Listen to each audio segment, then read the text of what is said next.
এটাকে ধুয়ে পরিষ্কার করে রেখেছি। এতে কুচি, রসুন বাটা, লঙ্কা কুচি, পরিমাণ মতো লবণ, হলুদ গুঁড়ো, জিরের গুঁড়ো, সর্ষের তেল ভালো করে মাখিয়ে নেব।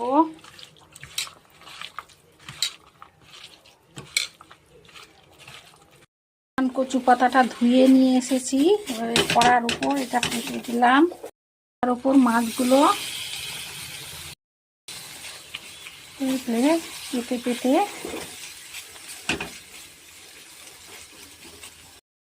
একটা কচু পাতা উপর থেকে দুধমান কচু পাতা ঢাকা দিয়ে গ্যাসটাকে উপর থেকে ঢাকা দিয়ে দেব।